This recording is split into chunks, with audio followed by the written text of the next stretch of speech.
আজমল সাহাবে 2 কোটি টকা অনুদান দিলে অসমৰ এনেকুৱা এজন হিন্দু বিধায়ক নাছিলে নেকি তেখেতলোকে যে নিজৰ পুঁজিৰ পৰা 1 লাখ টকা দিম বুলি ক'ব পৰাকে আজি 3-4 দিন হৈ গ'ল এজন বিধায়কটো নকলে মোৰ পুঁজিৰ পৰা মই 1 লাখ টকা দিছো বুলি মন্ত্ৰী বা পোৱাৰ লগে লগে কোনোবা বিধায়কে বোলে কৰোৰ টকা দি গুৱাহাটীত মাটি কিনে সেইজন বিধায়কে 50,000 টকাও দিব নোৱাৰিলে আৰু কিছুমান এনে কিছু সংগঠন আছে যিসকলে উজনিত বোলে হেনো মুছলমান সোমোৱাৰ লগে লগে মিয়া সোমোৱাৰ লগে লগে তেওঁলোকক খেদিব এতিয়া পিছে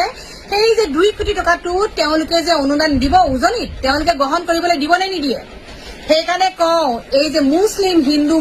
হিন্দু কৰি যে কিছুমানে জেং লগাই থাকে আপোনালোকে মনে মনে থাকক কাৰণ কিয় বিপদৰ সময়ত সদায় কিন্তু তেওঁলোকেহে আগবাঢ়ি আহে বহুতবাৰ প্ৰমাণ পোৱা হৈছে আৰু এতিয়াও আপোনালোকে প্ৰমাণ পালে আজি তাৰিখত 2 কোটি টকা ধেমালি টকা নহয় আৰু আজমল সাহেবক এটাই অনুৰোধ কৰিব বিচাৰো যে আপুনি পইচাখিনি নিজে বিতৰণ কৰক যদি আপুনি বেলেগক দিয়ে নহয় তাত অংক আহি পৰিব কাৰণ কমিশনৰ অংক আহি পৰিব কাকো বিশ্বাস কৰিব নোৱাৰি আৰু পানী যে সোমাইছে পানীখিনি মুছলিমৰ পানী হিন্দু পানী ভাগ কৰি সোমোৱা নাই হিন্দু মুছলিম একে ঠাইতে গৈছে সেইকাৰণে সকলো আমি ককাই ভাই অসমখন সদায় এনেদৰে থকাটো বিচাৰো যে হিন্দু মুছলিম সকলো মিলি ককাই ভাইৰ দৰে থাকিব লাগে মিলা প্ৰীতিৰে থাকিব লাগে তাত কিছুমানে যে ফেচবুকত আহি চিঞৰি থাকে হিন্দু মুছলিম এইবিলাক কোৱাটো বাদ দিয়ক এয়া এটা আপোনাৰ ডাঙৰ শিক্ষা